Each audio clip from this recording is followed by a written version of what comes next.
guys, welcome back to the DeVlog channel. I'm Tye and I'm sat here today with Joshua Tree's finest, the Californian duo that are bringing deathtronic threats and doom bass, we're going to learn more about that, to the forefront in heavy music. Antania. Say hi guys. Thank you so much for allowing this. My pleasure, my pleasure. So do you want to just quickly introduce yourselves, the role you play in the band? I am a producer, electronic musician. I'm not a DJ. Not a DJ. Dr. Loomer is not a DJ. That came out in recent publications. That was like D stands for doctor, not disc. That's Right, correct. Okay. And I produce and create electronic doom bass, or as we've been called lately from other people that didn't have our tags, agrotech death metal. That is a term that other people had started. I actually like that. And I do too. And that's why I like that. Doom bass and agrotech death metal, those are the two taglines that suit exactly what we're doing. So you guys are on top of Cyclone 9 at the minute, and they often get coined as agrotech, but it's more whereas you guys are the down-tuned, slow down. You're like the guys in the agrotech scene are like thrash. You guys are like heavy doom metal. So yeah. Yep. Carly, would you like to say hi to the people and introduce yourself as well?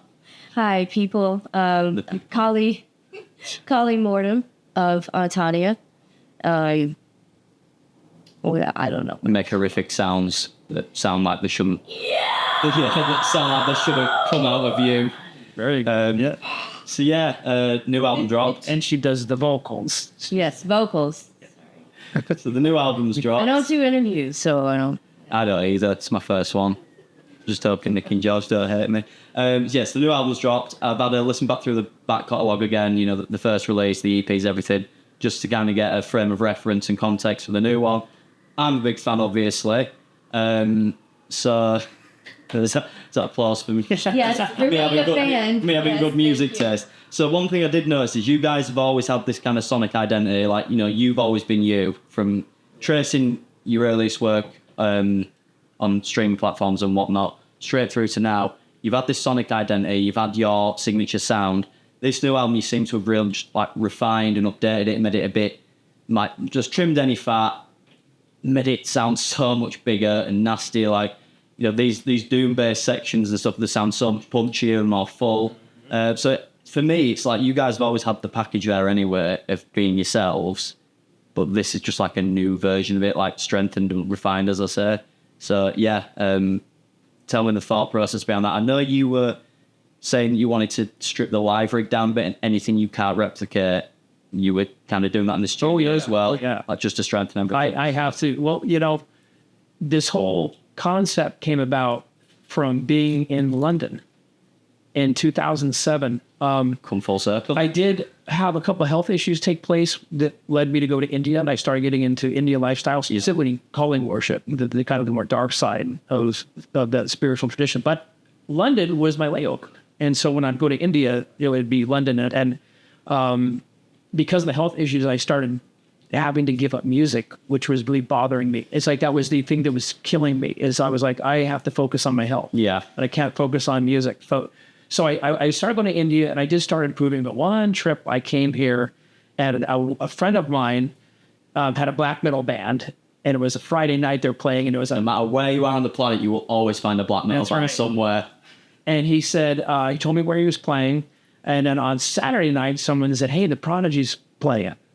And I'm like, "Oh, I'll go see my black metal friend on Friday, the Prodigy on Saturday," and I saw the black metal band, they were awesome. And then the next night I saw the Prodigy, and I'm like, oh shit, the Prodigy's way heavier than they were. And I'm like, what if I do a black metal version of the Prodigy? Yeah. And that got me right into it, and started the whole process of, you know, I already had done black metal music. I was a bass player, but I also did keys sometimes in bands too. So I was not unfamiliar with a keyboard. So it was easy for me, and there was a collaboration of things going on, including the EDM scene starting to become really strong, and you start to hear bass musicians talking about the word brutal and stuff like that, and I'm like, man, I come from like Dia's side of black metal. It took a long time for the metalheads to come around to the idea of any kind of digital music being brutal, but I think we're just about getting there. Yeah, and I'm like, and so when I heard bass music calling itself brutal, I'm like, I bet I could make a Prodigy black metal version and just show these bass music heads what actually heavy feels like, and I'm going to bring the spirit of metal with me. Yeah, 100%. And so I had to go through the finishing of my health. Unless it got improved, I went right back into music. And, the scene had changed where I thought that where I quit music at 29, I didn't make it. Where I was at 35 to kind of go back into it seemed to be much more cohesive. It seemed like there was a path for me to go back into music that seemed to be legit. And I would just hop right back into it. And sure enough, now we're have all kinds of things going on at this moment. Cyclone 9 is one of them. We're just getting ready to announce that we're going to be opening for Marduk, that black metal band. No way, you guys are mad. That is going to be insane. In Japan. Also, it's that to me, it's like a commingling and a heavy metal union of the day. It's obviously Marduk, the Mesopotamian god of chaos, of creation. I think maybe it was.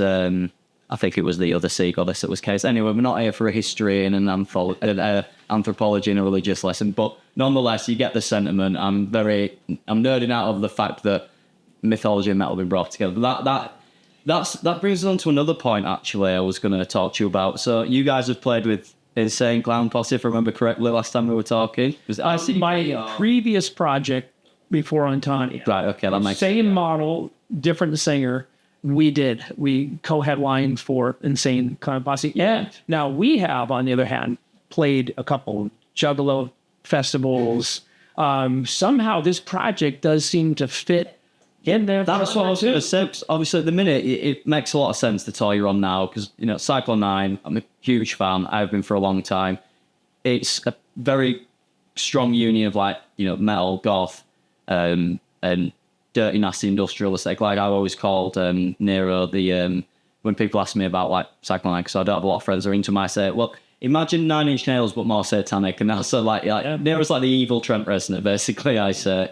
So you guys being with them makes perfect sense because of that kind of black metal element to it, but it's very there's the death metal aspect and just that insane electronic fury that you guys bring. But yeah, what you were saying about being on tour with Marduk and that makes sense as well. And then having this association with ICP, and then you guys have played with Doyle as well, if I'm not mistaken. So it does seem you've got this 20s. You've got this insane sound that to a lot of people might not even be inaccessible, but intimidating at the start. But you seem to be able to play with anybody. I think even I'm still trying to wrap my head around that a little bit. I don't know if you guys can shed any light onto why you think that is. How you can work on pretty much any bill in heavy and alternative music, yet also be so different and so much more confrontational sonically. I generally love bass music and black metal. Yeah. And it's I could tell that both genres kind of would be better with us in it. We could be this, when bass music has their heavy projects, that doesn't compare to what we're doing. No. And so, and then the industrial realm, I think that this whole doom bass thing really fits in there. We're going to go black. I knew that it would hit. I called it a three-headed monster at the very beginning. This is going to hit bass music, industrial, and metal all at the same time if it's done. Well, I'm into all those styles, and you got me hooked straight away. The moment I saw you guys live, I remember turning to my girlfriend, I just went, I like a lot. Within 30 seconds, I was like, I don't fully understand it yet. I don't know what it is. They're not even half a song in, but I like, and I can't tell you why I do. I just do.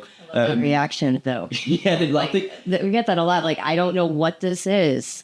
That shock for that allure at the same time. And again, going back to the black metal stuff, it's amazing because black metal, when you think about it, you think very tremolo, high frequencies, tremolo picking and tinny drums, with terrible production. She's got a black metal voice. That's what I was going to say. Very specifically, when I heard her sing the first time, which this is her first project. Yeah, my first. I've been in projects since I was 12. Yeah, I've been playing. I remember I was in a punk band when I was 12 that won a Battle of the Band contest in Las Vegas. We were good, actually. Humble brag, we were good. But so my previous project just dissolved out of the blue, right when it was starting to kind of peak, and she. We were friends. Yeah. I offered to he needs to keep doing music. So I was like, I don't know. I I can maybe help. So you were like, might not like it. you were like his emotional support banshee, pushing him to that next. But I was level. terrified to do that. So it took a lot to actually say, maybe I can help you. Let's see if you like anything. And I just had that feeling when she said it. I'm like, I bet you can sing the way I need you to, too. I could tell in your voice. I said that. I said, really, right at this point, I just want to hear like a black metal rasp. An obsidian dark horse, literally. And so we did, the first song we ever did together was Today's Your Day. Yeah. Off of the... Sounds yes. that was on the Lividity EP on it. Yes, it was. First of all, yeah. And Razakal, Juggalo audience, we have a version with her rapping in the middle, which you might want to hear if you have it. And she is a really good version of it, yeah. If in case we haven't mixed things up enough and confused everybody yet, I'll throw that on as well. But yeah, definitely, you've definitely got that black metal, like that mid-90s black metal, like quality to your voice, 100%. That instantly, as soon as I heard you guys, I heard that. And then the production side as well, it's produced like quite faithfully to that early Norwegian scene, but with like an updated sheen to it that fits your guys' sound a lot better. So. Purposely did the first one to be really dirty and unproduced sounding because bass music dark throat is so... Well, in my brain, I'm like, okay, bass music is so overproduced. Yeah. What if I just totally underproduced bass music? And on purpose, consciously, and it was live ripping speakers to shreds. And I'm like, okay, I do need a better version of it. I can imagine this. Yeah. Having seen you guys live already, I can imagine. We've actually knocked stuff down. We just played in Portland and the roof was coming down. All of our mascots were falling down to be brought a bigger stage. But Just that's the most Antania thing I've ever heard, though, because like bands always talk about, oh, we made the roof explode, we blew the roof off. No, you guys made it implode. falling down. Yes. Ending up... You guys dragged it down to the depth of hell. A guy was saying, oh my God, the ceiling's ending up in my drinks when they're playing. It was literally coming off. But the second one, 3 a.m. 6/6, which is based on her. She was born at 3 a.m. on the 6th day, 6 pounds, 6 ounces. yep. You don't get it. It doesn't actually get it anymore. It's on my birth certificate. Well, they don't put the weight or anything, but I have this little card Yeah. from like Flowers or something. It's a girl, 6 pounds, 6 ounces. I'm like, holy shit. Don't get any more. Pretty cool. It doesn't get any more And the devil's demonic. hour. Pathetic. Yeah, than that, even yeah. 3 a.m. and even the Kali Hecate traditional I'm in is 3 a.m. It's the dark. It's the thing are just lining up to it. I feel like this That's why I took the name Kali. Yeah.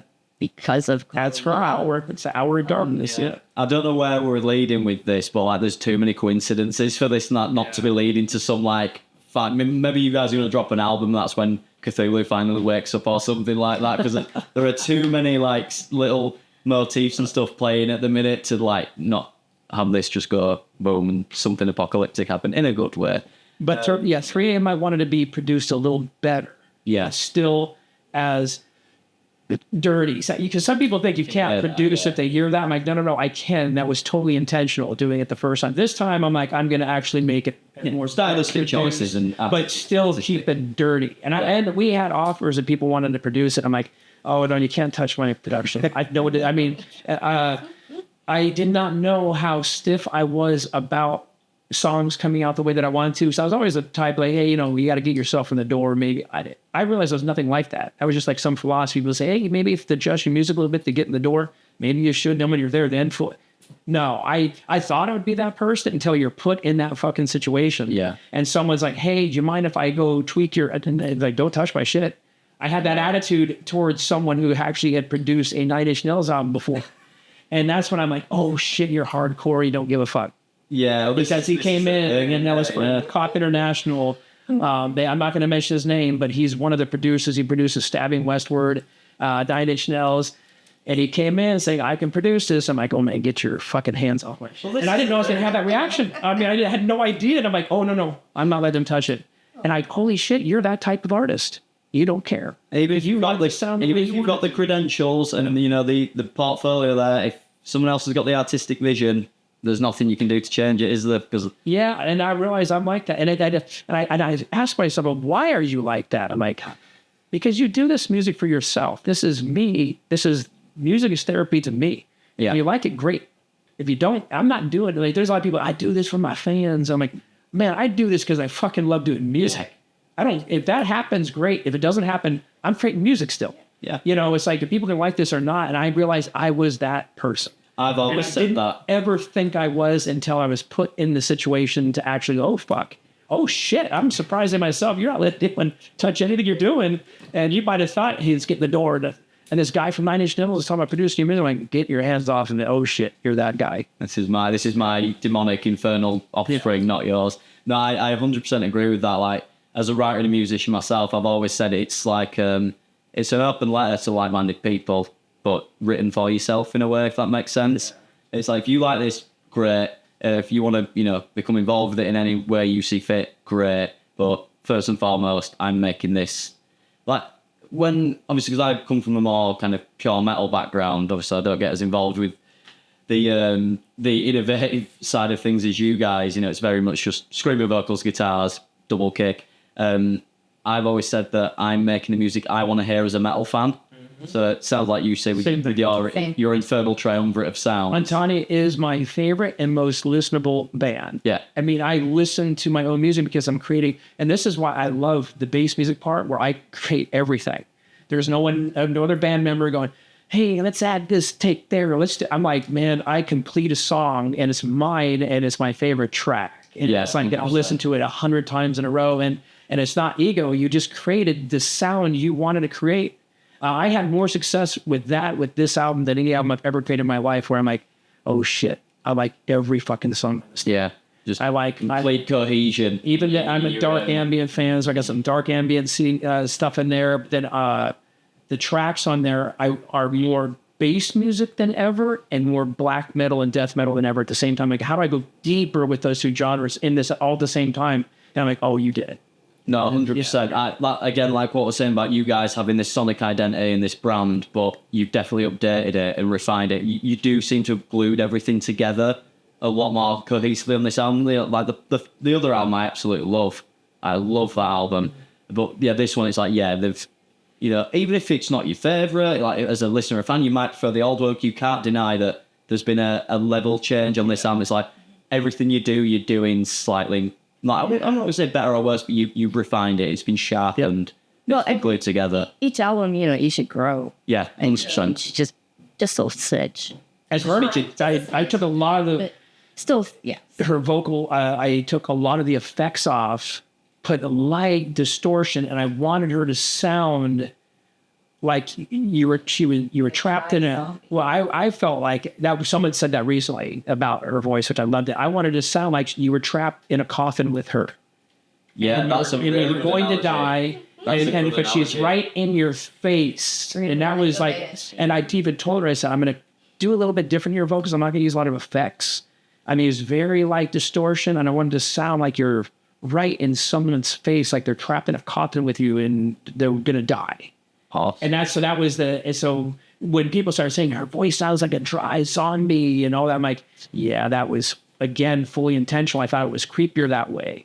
And then I'll have moments where you hear it all dry and raspy and in your face, and then I will put effects on it right after and go, see, I could have done that. I 1,000,000% get where you're coming from. I think you've hit the nail on the head. Coffin nail, pardon the pun. British sense of humour.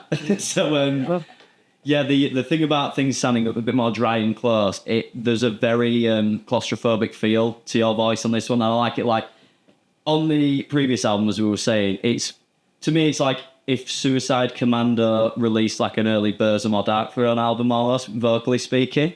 And you know the synths and the bass and everything, the sequences, and they absolutely just pound you into the dirt. You know, they beat you to death. But the vocals, they've got this effect where they just creep up on you and scare you to death. Yeah.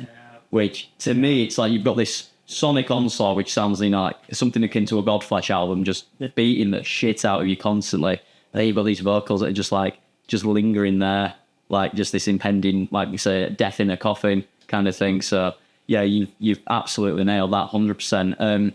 So, speaking of vocals, Carly, I've got some questions for you. So, obviously, you're a veteran. Yes.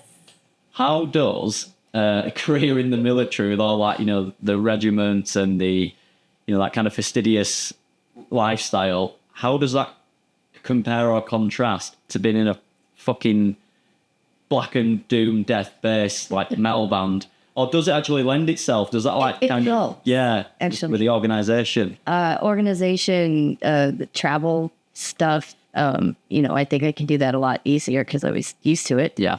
And I was always kind of known in my unit for being the gothy dark one. So if like it was time to go into civilian clothes, and they're like, "What are you wearing?" The same boobs, probably. Yeah, same boots. I'm a boot girl, long time. But no, it helps. Yeah, it's like it's worlds apart, isn't it? But then I was thinking, well, no, But because it's also kind of you are on tour and every night you're going into potential chaos. So in that respect, Yeah. And I imagine as well you've served in things the are army. just if you need to get the job done, you just need to get the job definitely. done.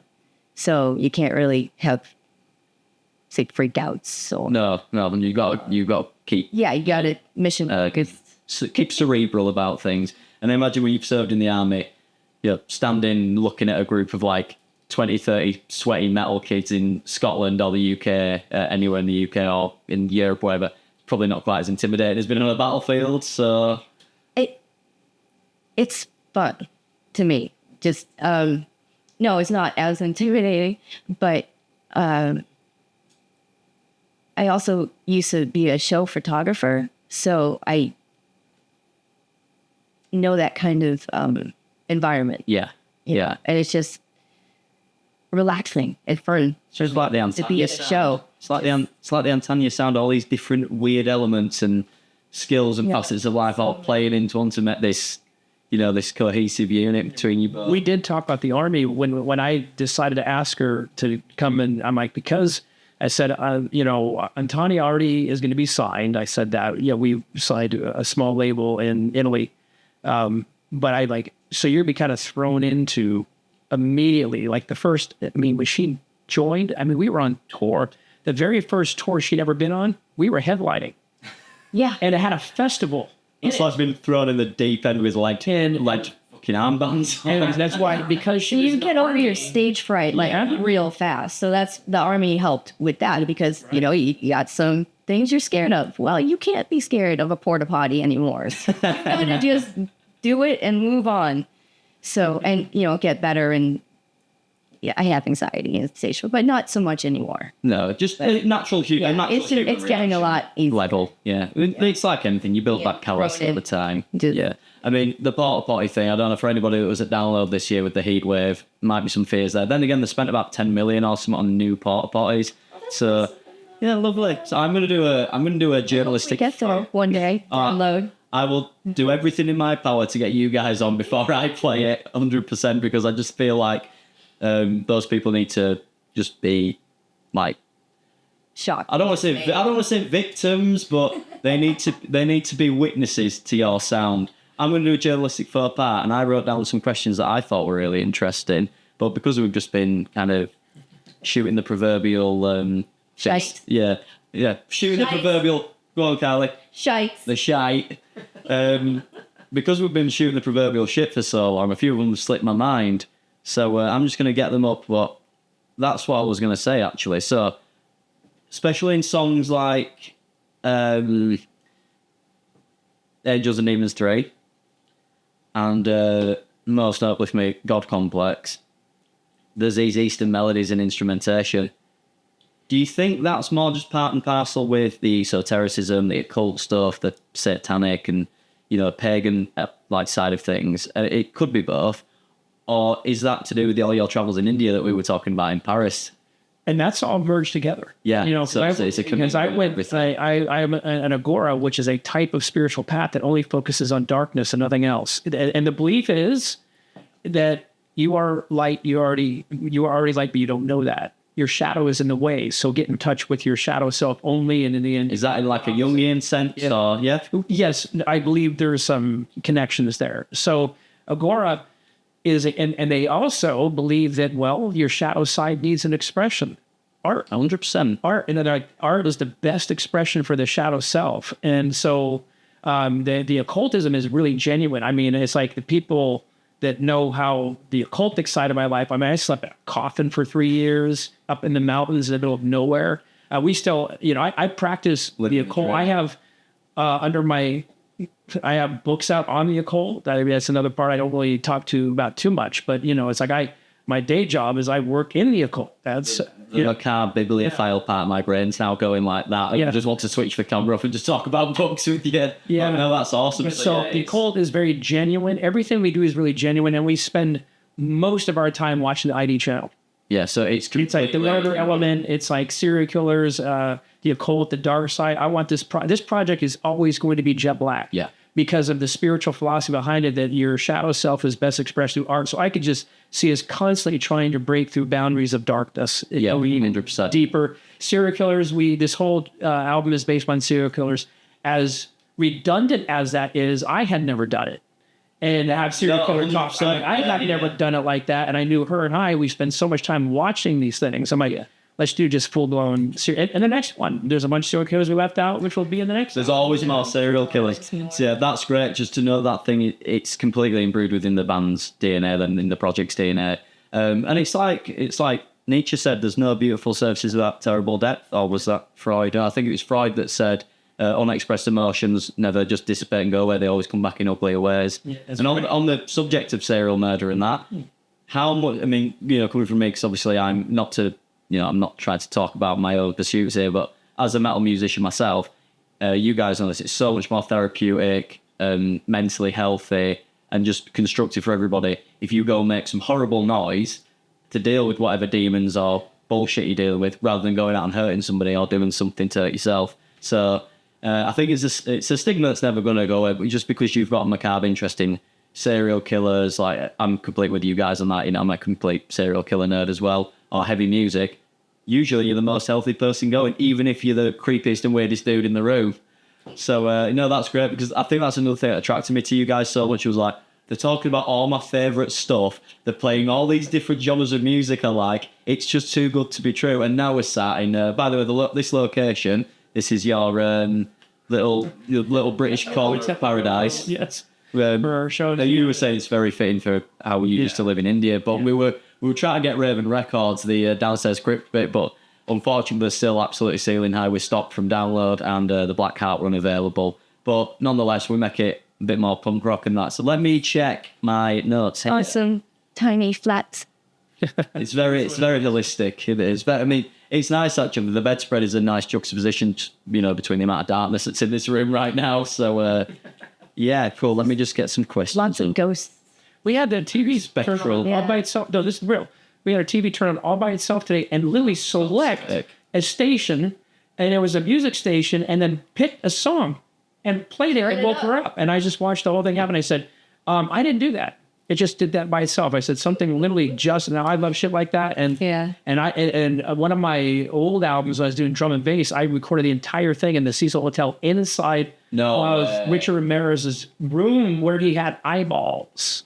Unfortunately, you left that story out when I met you. It's where Elisa Lam, where the girl. Yeah, went into the taxi. I recorded the song from an older project in her room as well. Wow. And it was not a good album, unfortunately. And that's why I don't really talk much about it. It doesn't seem to be a very good place, though. So maybe there was some kind of I guess so. earth to audio connection there. Did you? It was a growing pain to no. It was before. It was a growing pain of I've been trying to orchestrate the darkest metal sound I could. Yeah. And so there were a few attempts and trials that were not successful to me. That I go back and this is like, oh man, you're not even close to. It was like you try to open this like musical liminal space to channel all those energies and influences. And so, do you guys know about? Is it Jack Unterweger? I think I'm saying his name right. Just butchering the Austrian translation.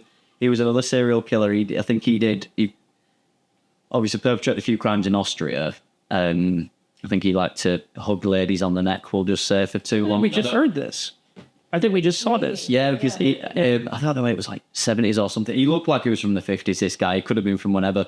But he did time in Austria for murder, got let out, became like a pillar of the community and like the face of, non-recidivistic, if that's a word, like non-recidivistic serial murderers. And he became like this paragon of being deinstitutionalized and reformed kind of thing. And then he went to he went to Los Angeles to film this documentary with a TV crew about like sex workers and whatnot. He was saying the Cecil Hotel as well. All the while they were filming this, he was slipping past his police escorts and murdering girls in LA as well. Yeah. Holy shit. And then I think he might have died now. But yeah, so there's obviously That was a lot of source material of that hotel. No, I learned about that in the Cecil Hotel. That there was, and he was he the Richard Ramirez kind of imitator a little bit? I don't think. Or did they just call him that because he was in Cecil? Possibly, you know how these things like Chinese whispers get played. But obviously Ramirez stayed there, Jack Montevega. I think it might just be a really morbid coincidence. But I just actually have thought of it. That hotel probably draws. Yeah, it's got to do on it. It's something about it.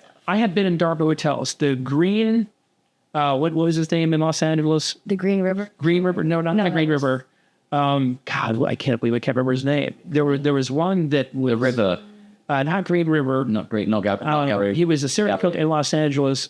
He was black, and and then the whole community, we had to get together. The Grim Sleeper. Grim Sleeper. Johnny Franklin Jr. something. Yeah, like that. the big African American. I think I'm talking about. Yeah, Little big guy, and he would pick women up and just. I went into his room where he killed these prostitutes. I actually slept in the room where he killed 2 of those prostitutes. Now that was on another level. Oh, God. Hey, that's funny. Anything. On the subject of horrible men, which don't like. Yeah. It actually was way more intense than the Cecil. Like way more intense. It was the first time. Captured that suffering in that. I believe there was one of the spirits that he killed left in that room and was still there. And when I went to sleep, it entered in my body. It was the first time I left the place. And I wasn't afraid because I'm not afraid of ghosts. We all have to deal with that after this body drop. So I'm not angry or upset or fearful. It was the state she was in was so horrific. Yeah, I couldn't. Just the sadness. It was suffering. The suffering and there were things going on in that where I sat in it for a couple hours and then I said, you know what? I got to go home. I'm not going to get. I also had to work the next day too. This spirit's not going to let me sleep. The true soul destroying part of this. So, anyways, but I would frequent places where they were haunted. And they were supposed to be haunted just to check them out for myself. Cecil for me was a little weak. The Grim Sleeper, that was really intense. Maybe the Cecil's become even. I believe it's that when it's energy. It's become like it's shifted because it's become touristically like gentrified. Even though there's all you can feel that mixed in. It's become the American Horror Story Hotel a little bit too much kind of thing. Yeah, I mean, I'm completely with you guys on that. I'm a bit of a dark tourist myself as well. Like, I mean, one of the first dates I ever took me and my current girlfriend on, Katie, well, my forever girlfriend, I don't know why I said that. We went to the Yorkshire Ripper's house where his ex-wife still lives, like near Bradford, just a few leagues away from my hometown. And I was like, do you know who used to live here? She's like, no, why have you brought me to this random house? I was like, that's Peter Sutcliffe's house, the Yorkshire Ripper's house. And she's like, ooh, I'm like, yeah. And that just came out recently that they've nailed it down too. Yeah, 100%, right? Yeah, there's been some more. Like the last couple of years, we officially have. There's been a lot of kind of developments in that case. Yeah, that's what we heard in the States, that Jack the Ripper was just officially confirmed. Oh, no, this is the Yorkshire Ripper. This is the guy up by me. Jack the Ripper's also Whitechapel. Yeah, the Yorkshire Ripper. That's why I was like, that's a Whitechapel. That's right. Yeah, Whitechapel is a haunted kind of. Isn't it? I don't think they've just built. Maybe not haunted, but like everything. Dark shit happened there. Yeah, it was where a lot of the crimes were perpetrated there with Jack the Ripper. And it was just, even if you hadn't had like the world's first ever like, what you say, like the first ever serial murder superstar, the first ever like sensationalist killer. Because people forget, I mean, I'm going to use the word only, I'm not being reductionist. He only killed 5 people, which is nothing compared to some of these other killers. But I think it's the time in which it happened, the nature of the crimes and everything. Same with Keaton, he killed with Apple. Well, yeah, technically he did actually put his name in, but he doesn't even qualify, does he, Keaton? Unless he maybe killed his brother, we don't know. We don't know if you don't know what he did to Henry. I was with her. He did. Was it Henry up on the moorlands when they were burning heathers or whatever? Yeah. He runs to tell the villagers, oh, my brother's lost in the fire. Then he takes somebody up. Here he is. He takes me straight to his body. I don't think Ed Gein was quite as simple as he let on, should we put it that way? But pop culture would be lost without him. So as I said on the last podcast on the left, Hail Gein, I suppose. Yeah, the song Sown is a song about Dean, but it actually tries to expose what his interests were that are never talked about, like the shut your mouth when you're talking to me is this mouth sewn shut. Like it's the song is more about he liked shrunken heads and stuff like that. Well, he used to read. The song is more about his interests. Yeah. And how he liked shrunken heads and shut your mouth. He had a little interest in black magic. South Seas Headhunters, wasn't it? Yeah. Yes. And he had a spell he was studying that was about closing someone's mouth. Yeah. That's what shut your mouth. Yeah, because he wasn't. This is the thing. People think of him as this like simple backwoods kind of guy, but he was a voracious reader, wasn't he? Of like Pulp Fiction and the occult and everything. Yeah, and obviously a bit of a tailor as well. I'm just going to check timing. Yeah. Buffalo Bill was a character. Buffalo Bill. His inspiration. Yeah, Buffalo. I'll tell you what. The other one, Gary Heidnick, who Buffalo Bill's also based off of, as well as Ed Gein and Bundy, obviously.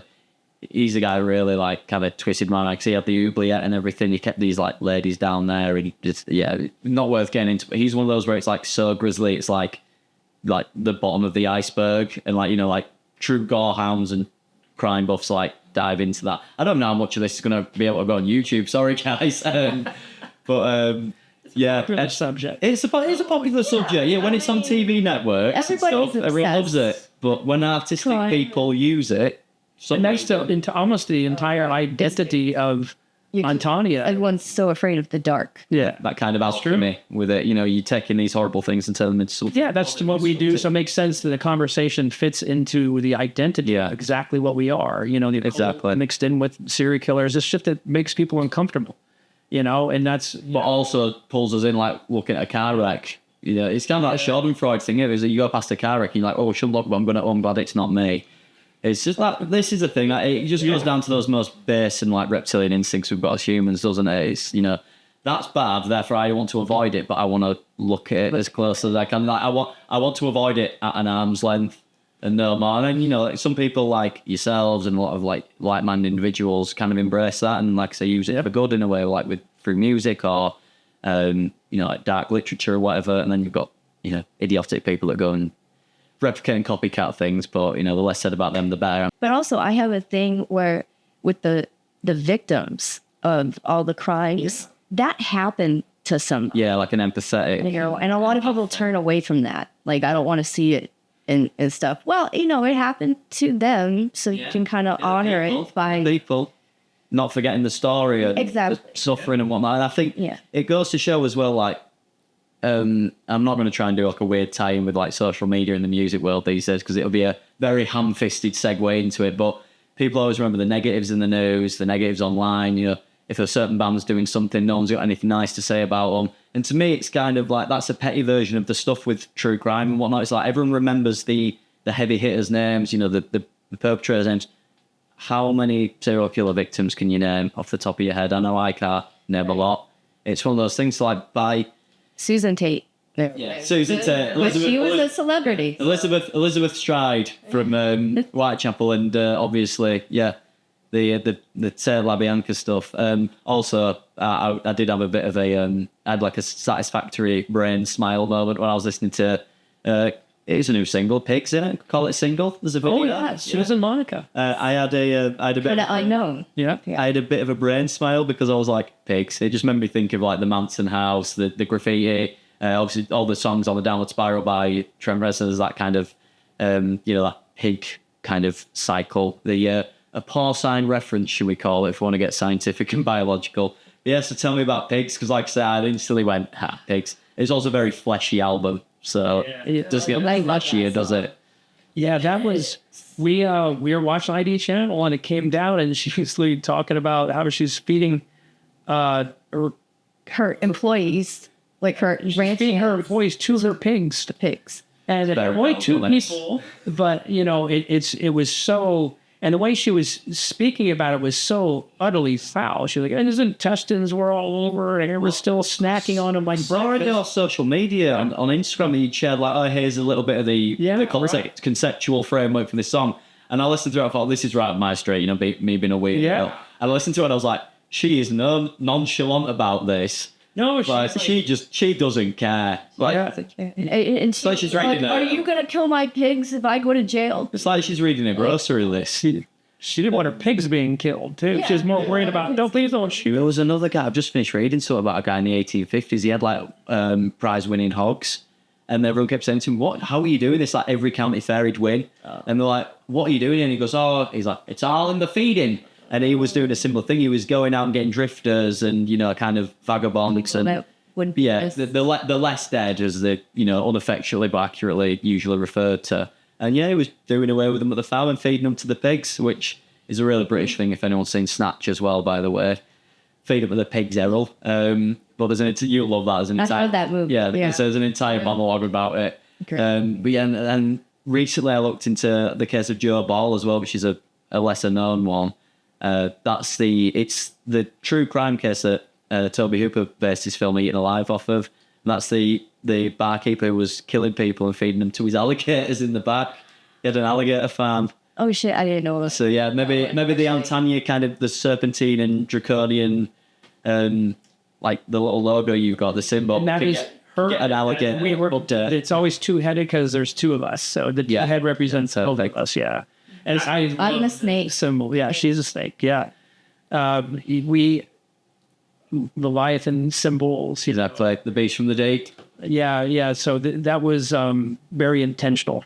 And so, we went out and hired an artist to actually make that for us. Yeah. No, so it's one of those things where like you've got on your Throne of Hades. For people who don't know what the Throne of Hades is, and I think I told you a while ago on Instagram. I don't know is it to trigger the sub drops that you have the? That's an actual bass kick, and that has the ability to do several things. I call it the Doom Gavel. Yeah, it broke in our last show for the very first time. I had to literally actually, rig a side version of it to keep going on. This was last night. No backup sledgehammer. That's these screwdrivers and stuff that you see down there are all me making a new version of it. Obviously, it's not looking good, is it? Like away from home, small room, video camera setup, tools everywhere, talking about dismemberment and stuff. Which would be worse if you came to our house in Josh Street. We have human skulls and everything in my house. Best thing I was in Josh. And I buy him for presents every year, like birthday, Christmas, whatever. I buy him a lot of taxidermy stuff. I'm vegan, and you'd never know it walking over our house. I'm not saying it's like the Sawyer Mansion, Texas Chainsaw. I do believe in animal safety, but my being vegan has to do with my health. Yeah, very specifically, where I still believe in honoring those that have died. So. Our house is filled with death, and these animals already are dead. I still want them honored because they're dead.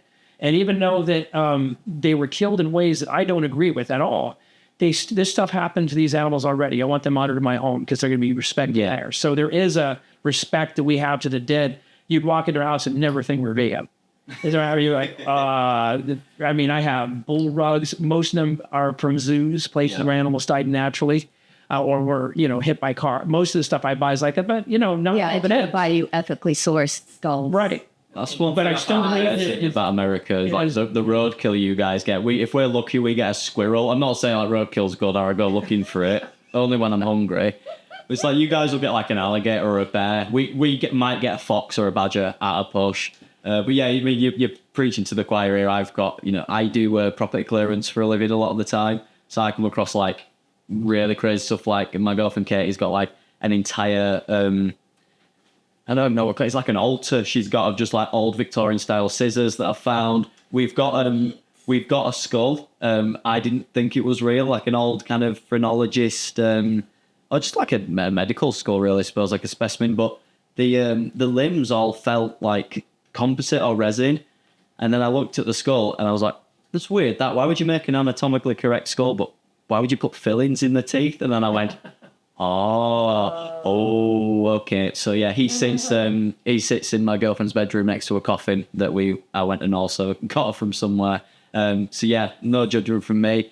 The readers and listeners are probably like viewers even probably thinking you live in some kind of mix between like a it's like heavy metal home studio and a curiosity shop at the same time as your home. Yes, that's what our band room where we rehearse is the band stuff on one side and then the animal skull. I also sounds like home to me. Altar band room. Yeah, I have a huge altar to the goddess Hecate, which has this bull head. It's a giant bull, and I made it myself, and so it's all And then it has action figures of like, He-Man. He-Man, yes. And Masters of the Universe. Masters of the Universe. I bought him some stuff. Ash. He-Man's a universal. Evil Dead. I collect a universal lot of figure, Evil though. Dead shit. I collect a bunch of Evil Dead shit. So there's a toys of Ash from Evil Dead, and she got me a case from my altar Necronomicon. Yep. book No, case. No, we don't. So horror, occult. When you walk into a room, there's two humans. Neon light. So when you walk into our man room, it's like the guy that takes care of our house when we're gone. You won't go in there. He was flipped out the first time he walked in. There's like, what in the? Sorry. He was like, and he goes in and he's like, and then you question whether you're gonna die because there's skulls and. They were like he's leaving cursed. I was going to question if the guy that looks after your house was like an Igor kind of figure. He was like that, but apparently Roy, not a big fan of the bad room, thinks he might be cursed.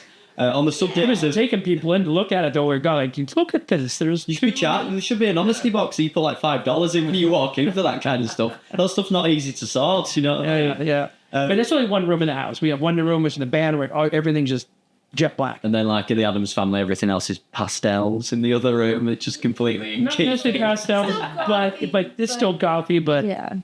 like goth chic, like kind of We have first modern goth. But Like a dog, a really big puppy and some cats, and we can't always have nice things yeah, because they destroy them. children, even the animalistic ones, tend to. I do collect masks from other cultures too. So we have a lot of masks. I could say that. I can see that definitely. Yeah. So on the subject of you brought up Hecate, Antania is obviously is it an epithet for the That's the name. That's Antania. That's what I thought so. Hatred towards humanity.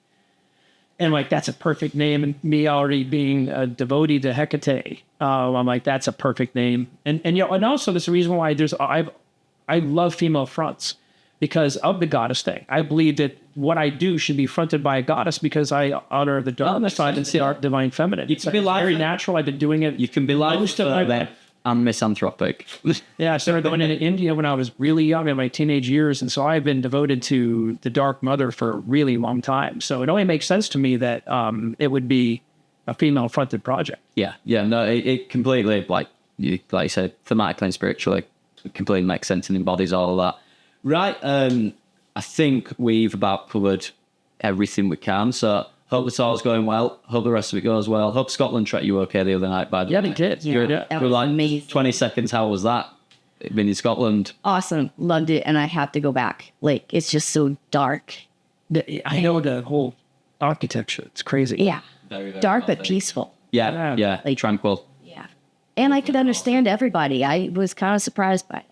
I don't feel like I've been targeted or anything with that comment with my lovely dulcet northern tones. Well, like I said, if you can understand the Scottish, you won't struggle with Yorkshire. It's we're not worlds apart, but like I said to you earlier, I feel like there's more of a kinship between like the Scots and the Northern English than there is like even the Southern English. But yeah. So hope the rest of the talk goes great.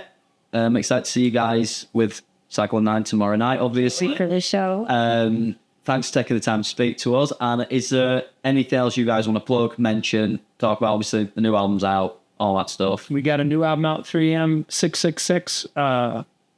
It's doing really well. It's getting awesome reviews from bass music, black metal mags. Check it out. So that's another thing. You get to like have all these streams of press coming because you get all the different styles and genres wanting to cover it. So and we're selling on Ampwall for $5. Ampwall is like a more metal version of Bandcamp. it's like a genre pyramid scheme almost. Because Spotify heard us sucks. Just a bit. No, I'm not going to badmouth Spotify. 'Cause I know, it's just... they might not give me my 12 pence that they owe me. So, right, guys. Antania, thank you so much for talking to DeVlog, and we'll see you next time.